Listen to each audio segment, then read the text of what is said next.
정확습니다. 제가 고구려 멸망을 보면서 가장 궁금했던 부분이 이건데요. 삼국사기 연개소문이 세상을 떠났다. 이때가 아니란 설도 있습니다. 이후 고구려 최고 권력자가 된 아들 연 남생이 여러 부를 살피러 수도 평양을 나가게 될 때가 생겼는데, 그러자 수도에 잔류한 남생아우 남건 남산이 잠시 나란 일을 대신 맡아보게 되었다. 그렇게 되자 어떤 이가 남건 남산에게 와 이렇게 말했다. 어떤 사람, 첫째 형인 남생은 남건, 남산 그대들이 자신의 위치로 밀고 올라오는 것을 몹시도 싫어하고 있습니다. 그러나 처음에 남건, 남산은 그 말을 믿지 않았다. 그런데 또 다른 어떤 이가, 아까 이쪽에 어떤 사람과는 다른 사람, 형 연 남생에게 가서 귀공의 동생들 남건, 남산이 순방을 마치고 수도로 돌아오는 귀공 남생을 수도성 안으로 들이지 않을 것입니다. 이때 연 남생이 혼자서 뚝 각부를 순찰하러 나가진 않았을 것 아니에요.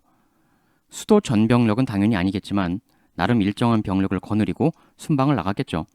그런데 나가 있는 동안 동생들이 정변을 일으켜 수도성을 장악하고 성문을 닫고 돌아오는 연남생에 대해 수성전을 펼칠 것이다. 이런 정보를 건네주고 있는 거죠. 물론 지어낸 정보고, 남생이 이 이야기를 듣고 수도로 몰래 첩자를 먼저 보내어 알아보려 했다. 그런데 그 첩자가 그만 연 남건에게 발각되어 붙들렸다. 연 남건은 그 첩자를 남생과 소통 못하도록 가두어둔 다음에 왕명을 사칭하여 연 남생에게 수도로 돌아오라는 명령서를 보냈다. 지금 보낸 첩자하고 연락이 두절되었기 때문에 이렇게 되자 남생은 돌아오라는 명령 서신을 받고도 수도로 돌아가질 못하였다. 돌아오지 않자 연 남건이 형 연 남생의 아들 연원충을 죽였다. 이러면서 이 둘은 완전히 갈라서죠. 나중에 연 남생이 당에 투항하면서 고구려가 망하게 되는 건데, 그렇기 때문에 고구려는 이 어떤 사람 A, B 이 둘 때문에 망한 거예요. 고구려는. 그런데 역사에서 이 사람들 이름은 지워졌죠. 스스로도 부끄러운 걸 알아서 역사의 이름이 안 남기를 자신들도 바랬던 건지 어떤 건지, 기록에 따르면 이 두 사람은 철저한 팀플레이를 하고 있습니다. 같은 시기에 양쪽으로 역할을 나눠서 A는 동생 연 남건에게, B는 형 연 남생에게 동시 이간질을 펼쳐서, 이거는 A, B 두 사람이 완벽히 합을 맞춘 거고, 즉 이 모든 건 사전에 철저히 계획되어 있었다. 그럼 이 둘이 누구냐도 중요한데, 이 둘의 배후에는 누가 있느냐? 이 A, B가 뭔가 동기가 있으니까 이렇게 움직였을 거예요. 철저하게 짜여진 사전 계획대로. 계획이 있다는 건 목적이 있다는 얘기죠. 목적은 두 개일 수밖에 없어요. 이 진정한 배후가 A나 B 중에 하나일 수도 있지만 더 큰 흑막일 수도 있는데, 일단 고구려인인데 이들 연남생, 연남건 등을 몰락시키고 고구려의 정권을 잡는다. 이게 목적인 배후일 수가 있고, 또 다른 하나는 이들에 대해 접촉을 시도한 외국의 세력, 고구려를 분열시켜서 고구려를 약하게 만들려는 외국의 어떤 나라가 오랫동안 가동한 첩보망을 통해 A, B를 포섭한 이 어떤 사람 A, B가 고구려 최고위 권력자였던 남생 남건에게 이런 매우 은밀한 다이렉트 건의를 넣었다는 것은 이 A, B도 고구려 내에서 그 위치가 어느 정도 상당했을 거라는 얘기거든요. 외국에서 고구려 내에 심어놓은 첩보망을 통해 이 둘에 접근하여 포섭하고 그를 통해 이런 대이간 전략을 꾸몄다 라는 것도 충분히 생각해 볼 수 있습니다. 2번 쪽이 훨씬 더 가능성은 높습니다. 왜냐하면 이 일로 인해서 고구려가 망하니까. 그렇다면 당연히 이 외국의 배후는 당나라 아니면 신라겠죠. 그러면 그중 누가 이런 대첩보 전략을 진두지휘했는가? 삼국유사 신라 김유신은 김서연의 아들이다. 그는 나이 18 되었던 해 검수를 익혀 국선이 되었다. 그런데 당시 백석이라는 자가 있었는데 어디서 왔는지 알 수는 없었지만 화랑에 속한 지 여러 해가 되었었다.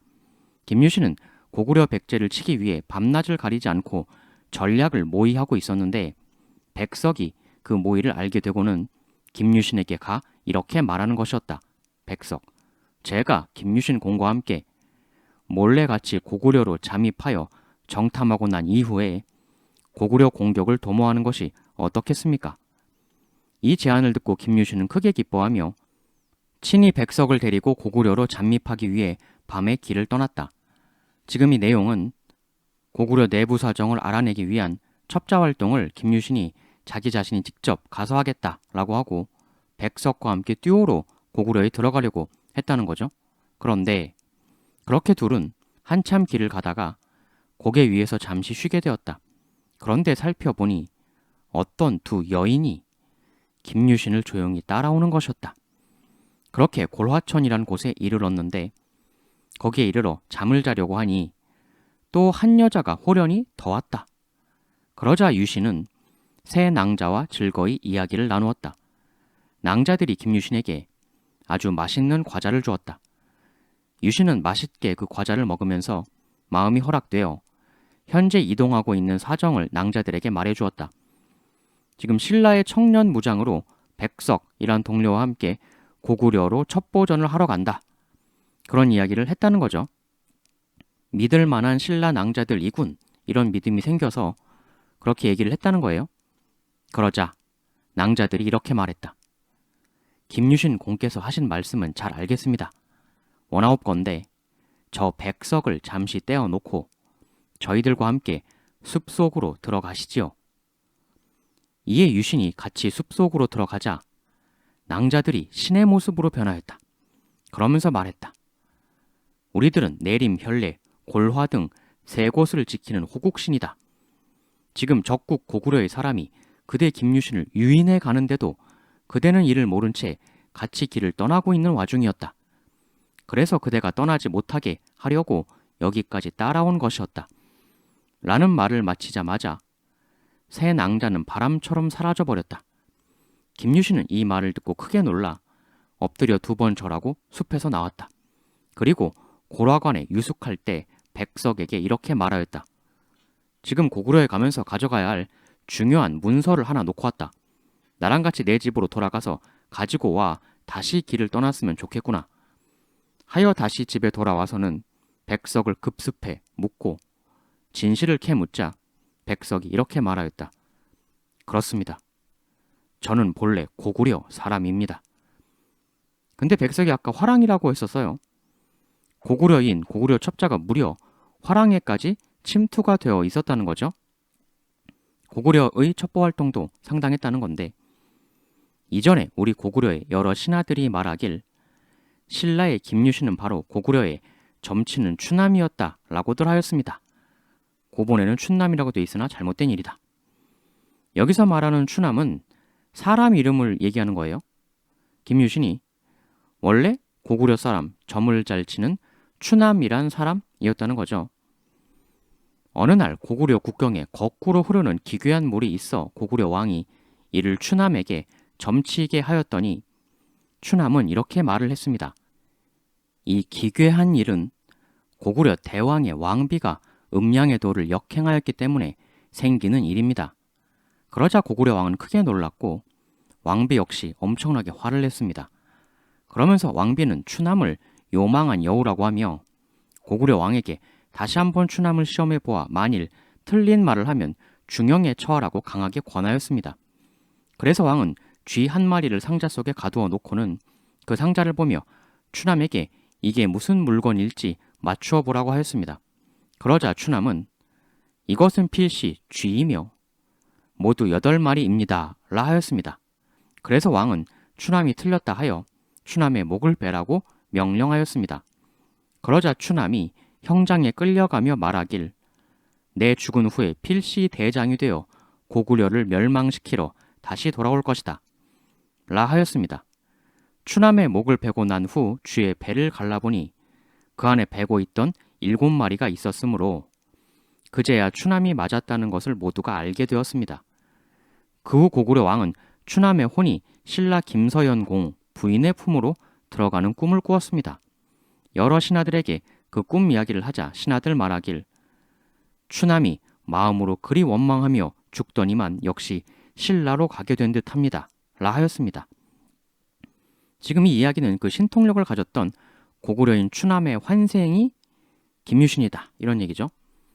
하여 저를 이렇게 신라의 첩자로 보내어 유신랑을 고구려로 유인해 올 계책을 꾸미게 된 것입니다. 김유신은 백석의 이 이야기를 들은 후 백석을 참하고 온갖 재물을 갖추어서 직전에 만난 삼신에게 제사를 드렸다. 이런 이야기가 삼국유사에 실려 있어요. 고구려 멸망에 있어 김유신 역할이 엄청날 것이라는 복선을 깔고 있는 그러한 이야기죠. 이 이야기의 포인트는 두 가지인데 환생 이야기야 후대에 가미된 것이겠지만 일단 고구려인 첩자가 신라 화랑에까지도 잠입을 했었던 상태였다. 그만큼 두 나라 사이에 첩보전이 치열했다는 거고 그런데 그 첩자를 김유신이 잡아냈다라는 겁니다. 첩자를 잡아낸다. 즉 간첩을 잡아냈다는 건데 김유신이 요즘으로 치면 국정원 직원 같은 역할도 수행을 했다는 거예요. 간첩 신고는 111. 고구려 간첩 신고는 김유신에게. 아주 멋지게 첩자를 찾아내어 처형. 간첩을 정확하게 포착해내는 게 바로 정보전의 핵심이죠. 두 번째 포인트는 김유신 본인이 직접 첩보원이 되어서 고구려로 잠입을 시도했다는 그런 내용이 나왔어요. 가다가 호국신들이 가지 마라 해서 안 갔다고는 하지만 그 이전에 김유신이 고구려를 멸할 전략을 밤낮으로 열심히 짜고 있었어서 백석이 우리 한번 같이 고구려 들어가 봅시다. 본인이 직접 끝내 가진 않았다고 할지라도 나중에 어느 정도 위치에 오르고 나서 지금 이런 얘기로 언급이 되고 있다는 건 부하들을 보냈을 순 있죠.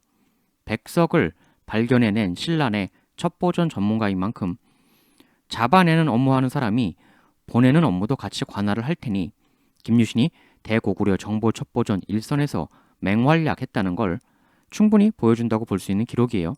이후 신라의 또 하나의 너무 중요한 인물 김춘추가 고구려의 사신으로 가는 일이 벌어집니다. 이때도 내용이 좀 묘해요. 한국 사기. 김춘추가 고구려 영토로 들어가니 고구려 왕이 연계 소문을 보내 머물 곳을 정해주고 잔치를 열어주었다. 그런데 어떤 자가 고구려 왕에게 이렇게 말했다. 지금 사신으로 온 김춘추는 보통 사람이 아닙니다. 이번에 온 것은 필시 우리의 형세를 정탐하려고 온 것일 터이므로 왕께서는 대책을 마련하셔서 후환이 없게 하옵소서. 김춘추가 온 게 첩보전의 일환으로 온 거다 이런 얘기죠. 이에 고구려 왕은 김춘추를 곤란하게 하기 위해 마목형과 중령은 본래 고구려 땅이니 돌려달라고 요구하였다. 김춘추는 그 말을 들을 수 없다 하였고 이내 옥에 갇혔다. 고구려 왕은 김춘추를 가둔 후 처형하려고 하였는데 그 잠시의 시기에 김춘추는 고구려 왕의 총애를 받던 선도해에게 뇌물을 몰래 주었다. 그러자 선도해가 주안상을 차려와 말하길 김춘추 그대는 거북이와 토끼 이야기를 들어본 적이 있으시오. 이 토끼 간 내버려 두고 왔으니까 다시 돌아가게 해줘. 그래서 용궁 빠져나오는 그 얘기하는 거죠. 이 말뜻을 알아차린 김춘추는 자신을 돌려보내주면 요청한 땅을 주겠노라고 약속하였다. 그런데 김춘추가 고구려에 간 지 60일이 되도록 돌아오지 않자 김유신은 국내의 용사 3,000명을 뽑아 놓고 크게 외쳤다. 자고로 위태로움을 당하면 목숨을 바치고 어려움에 임해선 제 몸을 돌보지 않는 것이 열사의 뜻이라 했다. 무릇 한 사람이 죽음을 무릅쓰면 100사람을 대적할 수 있고 100사람이 죽음을 무릅쓰면 1000사람을 대적할 수 있으니 그렇게 된다면 천하 어디든 우리 마음대로 돌아다닐 수 있다. 지금 이 나라의 어진 재상이 다른 나라에 잡혀 있는데 어찌 두렵다 하여 어려운 일을 마다하겠는가. 그러자 용사들이 모두 말하였다. 비록 10,000번 죽고 1번 사는 곳으로 나아갈지언정 어찌 감히 김유신 장군의 명을 따르지 않겠습니까? 이후 김유신은 선덕 여왕에게 출정 날짜를 정해줄 것을 요청하였다. 근데 이 다음에 이런 기록이 나와요. 그런데 이때 고구려 첩자인 덕창이 당시 신라에 와 있었는데 이 덕창이 김유신의 출정 움직임 소식을 고구려에 전달하였다. 고구려 왕은 김춘추의 약속도 잊고 또 이 김유신의 공격 예고 소식도 들은지라 결국 김춘추를 신라로 돌려보내 주었다. 김춘추는 고구려 국경을 벗어난 다음에 자신을 전송해 주던 사람에게 이렇게 말했다. 저번에 고구려 대왕께 땅을 돌려주겠다고 약속한 것은 그저 죽음을 면하려 했던 말이었을 뿐이요. 그걸 속냐? 이런 얘기죠. 여기서 두 명의 기묘한 인물이 등장을 하는데 선도해와 덕창이에요. 김춘추나 김유신 정도 되는 사람들이 고구려로 갔을 때 이런 위험한 상황이 벌어질 거라는 걸 예상 못했을 리는 없어요. 덕창이란 고구려 첩자가 신라로 와 있었으니 당연히 역으로 고구려에도 많은 신라 첩자들이 투입되어서 활약을 하고 있었을 겁니다. 갇혔을 때 선도회한테 접선한 것은 그냥 순간적으로 판단한 게 아니고 미리 첩자를 통해서 정보를 얻고 있었겠죠. 충분히 당시 고구려 정국을 미리 파악해 놓아서 선도해라는 고구려 주요 신료하고 미리 라인을 개통을 어느 정도 해 놓았던 것이죠. 그리고 김유신이 결사대 3천을 한 군데 모아서 아주 일장연설을 하고 선덕 여왕에게 공격하겠다고 보고도 사람들 다 보는 앞에서 대놓고 하는데요. 이것도 좀 이상한 행동이에요. 정말로 김춘추를 구해오는 게 목적이었다면 차라리 비밀리에 은밀히 급습해서 구출해오는 게 낫죠. 아니 세상에 어떤 구출 작전이 구출하러 가자라고 동네방네 다 소문내고 갑니까? 그런데 일부러 많은 병사들을 모아놓고 아주 요란한 출정식을 벌이고 보고도 공개적으로 오픈하고 그랬단 말이죠. 이거는 김유신의 역정보전일 가능성이 상당히 있죠. 아까 백석 건에서도 보듯 김유신은 첩보전의 원리에 매우 능한 사람이고 일부러 요란한 출정식을 벌려서 그 정보를 고구려로 들어가게 만들면 고구려 쪽에서도 계산 들어가는 거죠. 김춘추를 잡아놓으면 신라 최고 명장 김유신이 쳐들어온다. 그러면 승패 여부와는 관계없이 우리 고구려도 만만치 않은 피해를 입게 된다. 그런 피해를 보면서도 굳이 억류할 필요가 있느냐? 하물며 땅 주겠다는 약속도 했는데 공격 정보를 입수하고 난 다음에는 합리적 계산기 두들기면 당연히 김춘추를 돌려보내주는 게 낫죠. 김유신이 이런 역정보전을 다 내다보고 그런 요란스러운 출정식을 했을 가능성이 상당히 있고 하물며 지금 고구려 첩자의 이름까지도 사서의 기록이 남아있어요. 첩자 이름이 기록에 대놓고 남았다는 게 굉장히 웃기는 거 아닙니까? 첩자는 이름이 없어야 첩자죠. 철저하게 음지에서 일하고 양지로 드러나지 않아야 하는 게 첩자인데 근데 덕창은 역사서에 이름까지 대놓고 남아있단 말이죠. 이거는 들킨 거 아니냐? 백석 잡아낸 것처럼 김유신 및 신라 국정원이 잡아냈는데 일부러 내버려 두고 역정보전으로 활용하는 삼국 4기 백제 장군 은상이 신라로 쳐들어와 7개 성을 공격하였다. 신라에서는 김유신 등 장군들이 이를 막으러 출격하였다. 양군은 서로 이기고 지고를 열흘이나 하며 싸움이 끊이질 않았다. 쓰러진 시체가 들에 가득했다. 이 은상이란 백제 장수도 굉장히 만만치 않았던 거죠. 아주 사투를 벌였는데 여기서 김유신은 일단 한숨 고르고 가는 길을 택합니다. 일이 되자 신라군은 성 아래 주둔하며 말을 쉬게 하고 병사들을 배불리 먹인 후에 다시 공격하기로 하였다. 그런데 이때 물새 한 마리가 동쪽으로 날아가다가 유신의 군막을 지나치자 장병들이 이를 보고 심히 불길하게 여겼다. 그러자 김유신은 동요하는 장병들에게 이렇게 말했다. 저런 것을 괴이하게 생각할 필요가 전혀 없다. 그러면서 말을 이어가기를 오늘 반드시 백제인이 정탐을 하러 올 것이다. 너희들은 꼭 그 자를 모르는 채 하며 누구냐고 묻지 말도록 하라.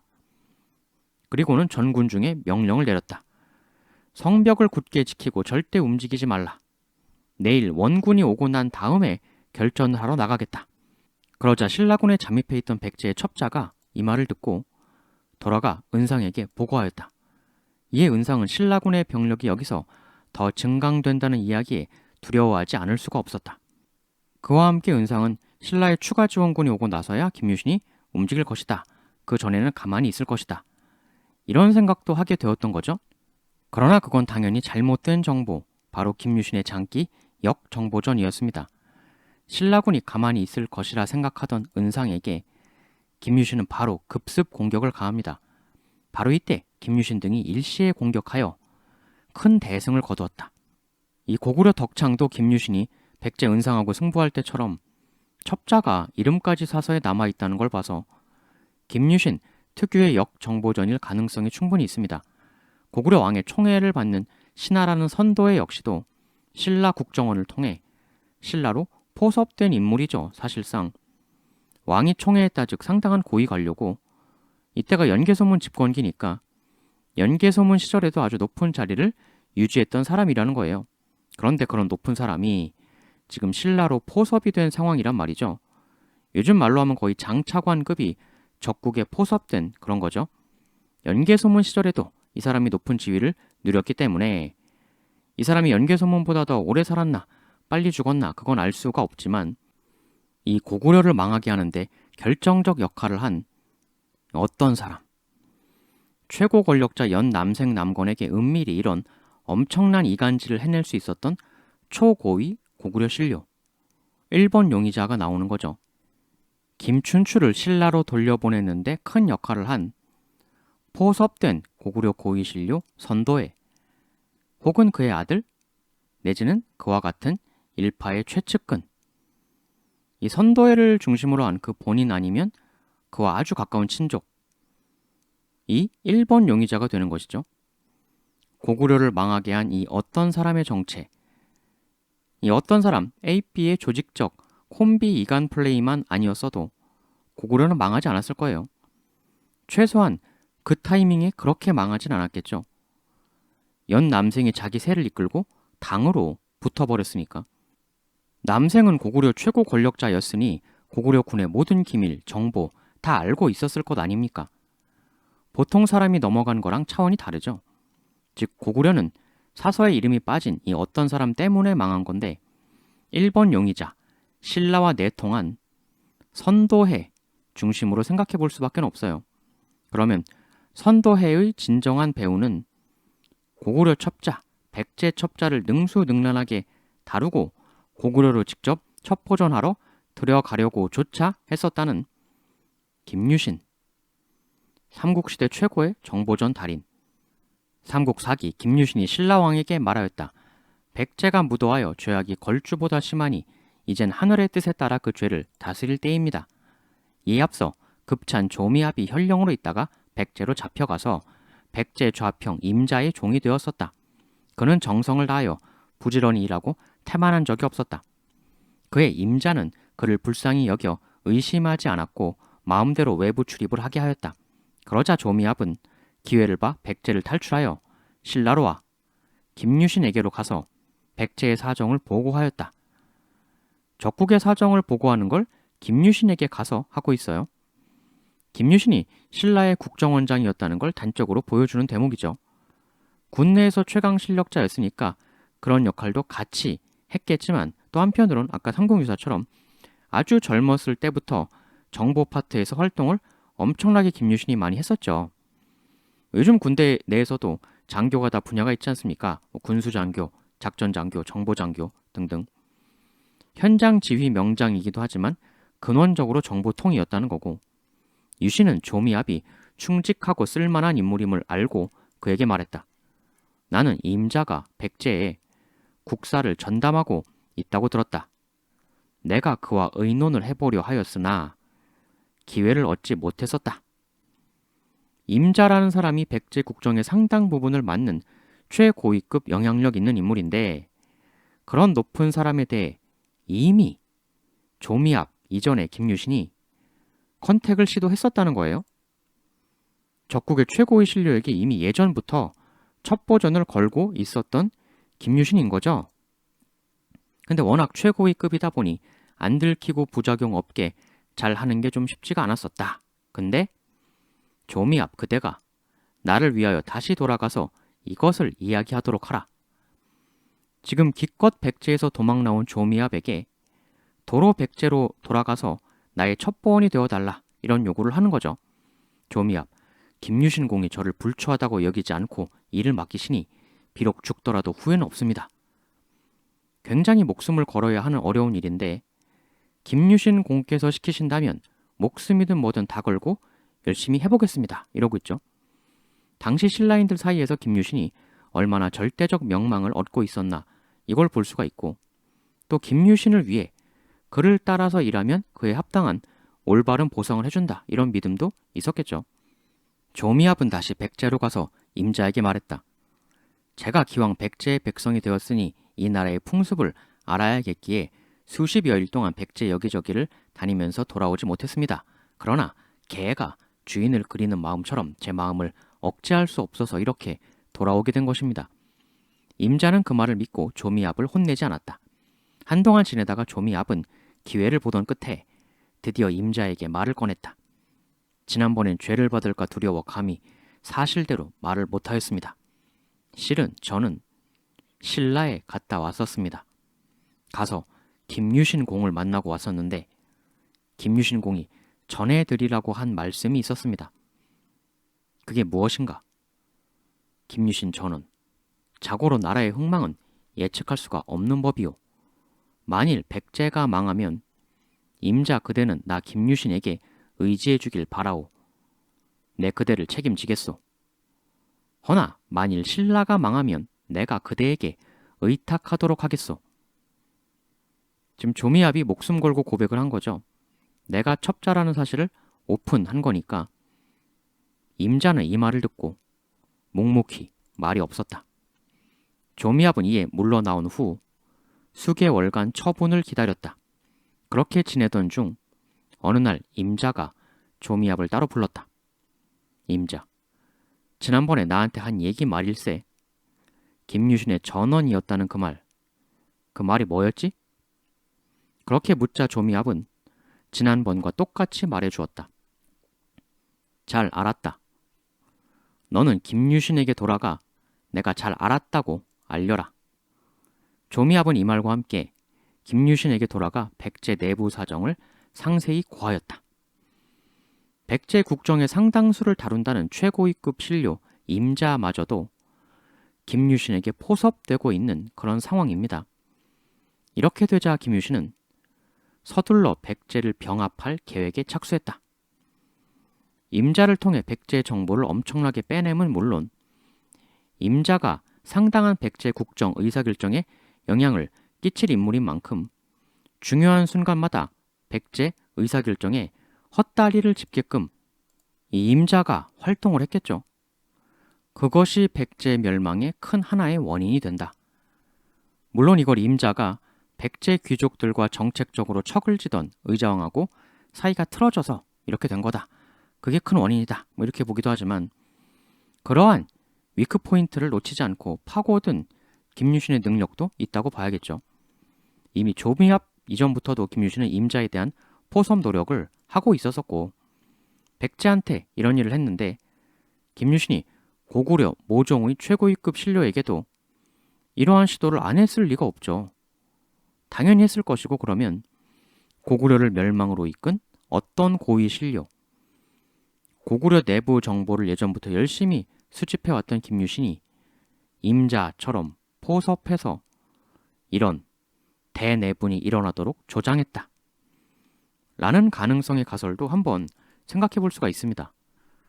아까 이 고구려인 추남, 내가 다시 태어나서 고구려를 멸망시킬 것이다 라고 다짐한 추남이 김유신이다.